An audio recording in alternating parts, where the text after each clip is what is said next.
दोस्तों पिछले 24 घंटों के अंदर 3 बड़े फैसले अमेरिका को लेकर लिए गए हैं, जिसमें भारत की तरफ से पोस्टल सर्विस को टेम्परेरी तौर पर अमेरिका के लिए सस्पेंड कर दिया गया है। एमका इंजन की डील, जिसका बड़ा दावेदार अमेरिका भी था, वह डील दोस्तों अब फ्रांस के हाथों में भारत ने थमा दी है और इसका ऐलान खुद भारतीय रक्षा मंत्री राजनाथ सिंह जी ने किया है। इसके अलावा दोस्तों भारतीय विदेश मंत्री जयशंकर का अमेरिका को लेकर दिया गया हालिया बयान और अमेरिका की तरफ से नए एम्बेसडर की नियुक्ति, इन सभी खबरों के बारे में इस वीडियो में हम डिटेल में चर्चा करने वाले हैं। अगर आप हमारी वीडियो में नए जुड़े हुए हैं तो चैनल को सब्सक्राइब करके वीडियो को लाइक जरूर कर दीजिएगा। दोस्तों अगर हम कुछ दिन के बाद की बात कर लेते हैं तो भारत के ऊपर कुल टैरिफ 50% अमेरिका की तरफ से लगा दिया जाएगा। अमेरिका ने यह उम्मीद जताई थी कि भारत इन टैरिफ की वजह से बैकफुट पर चला जाएगा और भारत की फॉरेन पॉलिसी कोलैप्स कर जाएगी, लेकिन दोस्तों भारत ने काफी स्मार्टली प्ले किया और भारतीय विदेश मंत्री जयशंकर रूस के दौरे पर पहुंचे और वहां पर भारत और रूस के बीच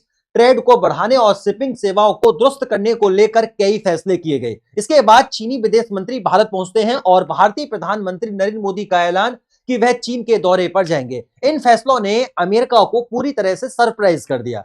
वही दोस्तों जब भारतीय विदेश मंत्री जयशंकर से यह सवाल पूछा गया कि भारत रूसी तेल को पेट्रोलियम प्रोडक्ट बनाकर वेस्टर्न कंट्रीज यहां तक कि अमेरिका को भी बेच रहा है और इससे बड़ा मुनाफा कमाकर रूस की मदद कर रहा है, तो उस पर भारतीय विदेश मंत्री ने साफ कहा कि अगर इससे प्रॉब्लम है और आपको प्रॉब्लम हो रही है तो आप हमसे माल मत खरीदिए, हम दूसरा मार्केट खोज लेंगे। यह एक काफी हद तक टफ लैंग्वेज भारत की तरफ से अमेरिका के लिए बोली गई है।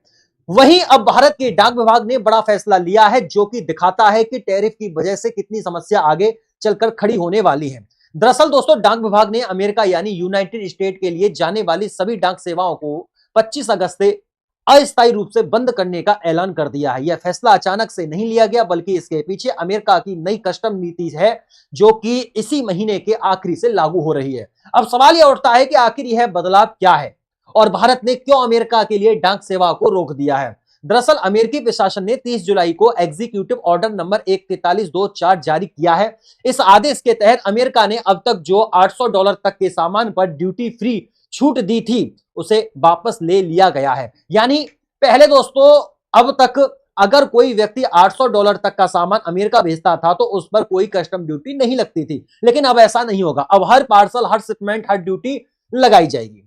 यही नहीं दोस्तों, हालात को और भी गंभीर बनाने वाला पहलू यह है कि अमेरिका और भारत के बीच पहले से ही व्यापारिक तनाव बढ़ा हुआ है। राष्ट्रपति ट्रंप ने हाल ही में भारत पर 25% का टैरिफ लगा दिया था। इसके साथ ही भारत द्वारा रूस से तेल खरीदने पर 25% का अतिरिक्त जुर्माना भी लगाया गया। यानी कुल मिलाकर भारत से अमेरिका जाने वाले सामान पर 50% तक का बोझ बढ़ा दिया गया है। इस वजह से भारत से अमेरिका के बीच व्यापार और पार्सल सेवा दोनों पर बड़ा असर पड़ रहा है। डाक विभाग ने अपने बयान में कहा कि 29 अगस्त से अमेरिका जाने वाले सभी डाक आर्टिकल, चाहे उनकी कीमत कितनी भी हो, अब कस्टम ड्यूटी के दायरे में आ जाएंगे। यह ड्यूटी अमेरिका के international emergency economic power act यानी IEPA के तहत वसूली जाएगी। हालांकि एक राहत की बात यह है कि $1 तक के गिफ्ट आइटम पर अभी भी छूट दी जाएगी। यानी अगर आप केवल गिफ्ट भेज रहे हैं और उसकी कीमत $1 से कम है तो उस पर ड्यूटी नहीं लगेगी। नए नियम के मुताबिक अब अमेरिका जाने वाले हर शिपमेंट पर ड्यूटी कलेक्ट करने की जिम्मेदारी ट्रांसपोर्ट कैरियर्स और अमेरिका की कस्टम अथॉरिटी द्वारा तय किया गया है, जो कि क्वालिफाइड पार्टियों पर होगी। लेकिन यहां पर दिक्कत यह है कि अमेरिका ने 15 अगस्त को तो इसके दिशा निर्देश जारी किए, लेकिन कई प्रक्रिया अभी तक स्पष्ट नहीं की गई। खासकर क्वालिफाइड पार्टी कौन होगी और ड्यूटी वसूली का सिस्टम कैसे काम करेगा, यह अभी भी अधूरा है। इस वजह से भारत से अमेरिका जाने वाले एयर कैरियर्स ने साफ कह दिया कि वह 25 अगस्त के बाद से कोई भी पार्सल या सामान ले जाने में सक्षम नहीं है। उनका कहना है कि अभी तक पूरा सिस्टम तैयार नहीं है, इसलिए वह ऐसा असाइनमेंट को स्वीकार ही नहीं कर सकते। यही कारण है कि भारत के डाक विभाग ने यह मुश्किल फैसला लिया। डाक विभाग ने साफ कहा कि 15 अगस्त से अमेरिका जाने वाले सभी प्रकार के डाक आर्टिकल्स की बुकिंग बंद कर दी जाएगी। सिर्फ लेटर, डॉक्यूमेंट और $1 तक के गिफ्ट को ही अनुमति दी जाएगी। साथ ही जिन लोगों ने पहले से ऐसे पार्सल बुक कर दिए हैं जो अब तक नहीं भेजे जा सकते, उन्हें पोस्टेज की राशि वापस कर दी जाएगी। दूसरी तरफ दोस्तों भारत के 5th generation fighter jet एमका engine की डील अब फ्रांस के हाथों में पहुंच चुकी है और यह भी एक बड़ा सेटबैक है। अमेरिका के लिए। आपको याद होगा कि 2 दिन पहले भारतीय प्रधानमंत्री नरेंद्र मोदी की फ्रांस के राष्ट्रपति मैक्रोन से फोन पर बात हुई थी। वहीं अब भारतीय रक्षा मंत्री राजनाथ सिंह ने एमका इंजन की डील भारत ने फ्रांस को दे दी है। इस बात का अनाउंसमेंट कर दिया है। भारत अब आखिरकार फ्रांस के साथ मिलकर अपने स्वदेशी 5वीं पीढ़ी के स्टेल्थ फाइटर जेट और आने वाले भविष्य के लड़ाकू विमानों के लिए एक नया और शक्तिशाली इंजन बनाने की दिशा में कदम बढ़ाने जा रहा है। यह प्रोजेक्ट भारत और फ्रांस के बीच पहले से मौजूद मजबूत रणनीति साझेदारी को और गहरा करेगा। दोस्तों, defence research and development organisation यानी डीआरडीओ बहुत जल्द कैबिनेट कमेटी ऑन सिक्योरिटी के सामने इस महत्वाकांक्षी प्रोजेक्ट की मंजूरी के लिए प्रस्ताव रखेगा। यह प्रोजेक्ट फ्रांस की दिग्गज कंपनी सैफ्रॉन के साथ मिलकर चलाया जाएगा। खास बात यह है कि इसमें भारत को 100% तकनीक का ट्रांसफर मिलेगा, यानी इंजन को डिजाइन करने से लेकर डेवलप, टेस्टिंग, क्वालिफिकेशन, सर्टिफिकेशन और प्रोडक्शन तक का काम भारत में ही होगा। अधिकारियों के अनुसार डीआरडीओ ने सैफ्रॉन के इस प्रस्ताव को सबसे बेहतर माना है। सैफ्रॉन पहले से ही भारत में कई तरह के हेलीकॉप्टर इंजनों का निर्माण कर रही है और अब वह भारतीय वायुसेना के लिए बनने वाले 5वीं पीढ़ी के 2 कुंटल इंजन लड़ाकू विमान एमका यानी एडवांस मीडियम कॉम्बैक्ट एयरक्राफ्ट के लिए नया इंजन तैयार करेगी। यह प्रोजेक्ट डीआरडीओ की gas turbine research establishment lab के साथ मिलकर लगभग अरबों डॉलर यानी करीब 58,000 करोड़ में पूरा किया जाएगा। रक्षा मंत्री राजनाथ सिंह ने हाल ही में आयोजित economic times world leader forum में इस प्रोजेक्ट की पुष्टि की। उन्होंने कहा कि भारत ने अपने 5वीं पीढ़ी के फाइटर विमान बनाने की दिशा में कदम बढ़ा दिया है और अब हम उस विमान के इंजन को भी भारत में ही बनाने जा रहे हैं। यह काम फ्रांस की सैफ्रॉन कंपनी के साथ मिलकर किया जाएगा। यह कदम भारत के लिए बहुत अहम है क्योंकि अब तक भारत खुद से कोई ऐसा एरो इंजन नहीं बना पाया है जिसमें पर्याप्त थ्रस्ट टू वेट रेशो हो।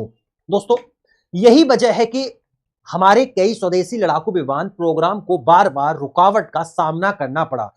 उदाहरण के तौर पर अमेरिकी कंपनी जनरल इलेक्ट्रिकल से 99 GEF 404 इंजन की सप्लाई करीब 2 साल से देरी हो रही है। 2021 में एचएल ने इसके लिए लगभग 5,375 करोड़ का कॉन्ट्रैक्ट किया था, लेकिन अब तक डिलीवरी पूरी नहीं हो सकी है। इसी कारण तेजस मार्क 1A विमानों के उत्पादन में बड़ी धीमी गति देखने को मिली है। इसके अलावा एचएल और जनरल इलेक्ट्रिकल के बीच अब तक GEF 414 इंजन के कोर प्रोडक्शन पर अंतिम समझौता भी नहीं हो पाया है। यह इंजन 98 के थ्रस्ट क्लास के है और इन्हें तेजस मार्क में 2 में लगाना है। इस प्रोजेक्ट में भारत को केवल 80% तकनीकी हस्तांतरण मिलेंगे और इसकी लगभग लागत करीब 1.5 अरब डॉलर है। अगर अमेरिका का यही रवैया रहा तो यह डील भी अमेरिका के हाथों से छिन सकती है और यह मानो छिन ही गई है। इसके मुकाबले सैफ्रॉन के साथ बनाने वाला इंजन प्रोजेक्ट कहीं ज्यादा बड़ा और फायदेमंद है। इसमें भारत को IPR और लाइसेंसिंग कंट्रोल मिलेगा। इसका मतलब है कि इंजन पर पूरा अधिकार भारत का होगा और भविष्य में भारत चाहे तो इसे किसी और देश को बेच भी सकता है। यह प्रोजेक्ट भारत में एरो इंजन बनाने के लिए पूरी सप्लाई चेन और इकोसिस्टम तैयार करेगा जिसमें लंबे समय तक देश को फायदा होगा। हाल ही में रक्षा मंत्रालय ने एमका के प्रोटोटाइप डेवलपमेंट के लिए एक नया प्रोग्राम एग्जीक्यूशन मॉडल भी मंजूर किया है जिसमें निजी कंपनियों की बड़ी भूमिका होगी। इससे विकास की रफ्तार और तेज होगी। मौजूदा टाइमलाइन के हिसाब से एमका 2035 तक उत्पादन के लिए तैयार होगा। यह विमान न सिर्फ शक्तिशाली इंजन से लैस होगा बल्कि इसमें कई अत्याधुनिक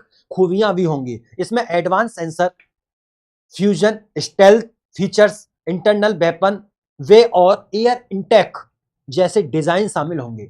इनसे दुश्मन के रडार इसे पकड़ नहीं पाएंगे और यह आधुनिक हवाई युद्ध में बेहद कारगर साबित होगा। भारतीय वायुसेना की योजना 7 स्क्वाड्रन यानी 126 एमका जेट्स को शामिल करने की है। शुरुआत 2 स्क्वाड्रन अमेरिकी GF 414 इंजन से पावर्ड होंगे, लेकिन इसके बाद के 5 स्क्वाड्रन सैफ्रॉन के साथ मिलकर बने 120 कुंटल के नए इंजन से उड़ेंगे। हालांकि दोस्तों, फ्रांस के साथ हुई यह डील कोई बहुत बड़ा सरप्राइज नहीं है। जिस तरह के अमेरिका का रवैया है उससे आने वाले कई और बड़ी डिफेंस डील अमेरिका की बजाय कई और देशों के पास चली जा सकती है।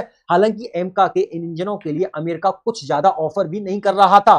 फ्रांस और ब्रिटेन बड़े दावेदार थे इस प्रोजेक्ट के लिए। इसके अलावा इटली, जापान से भी ऑफर आया था दोस्तों, लेकिन भारत फ्रांस के साथ गया। क्या भारत ने सैफ्रॉन के साथ जाकर सही किया? या फिर हमें ब्रिटेन की रोल्स रॉयस के साथ जाना चाहिए था? आपकी इस पर क्या राय है? कमेंट बॉक्स में लिखकर बताइएगा। अगर आपको वीडियो अच्छी लगी हो तो वीडियो को लाइक करके चैनल को सब्सक्राइब जरूर कर लीजिएगा। फिर मुलाकात होती है अगली वीडियो में। तब तक के लिए नमस्कार, राधे राधे, राम राम, जय श्री राम, जय हिंद, जय भारत, वंदे मातरम।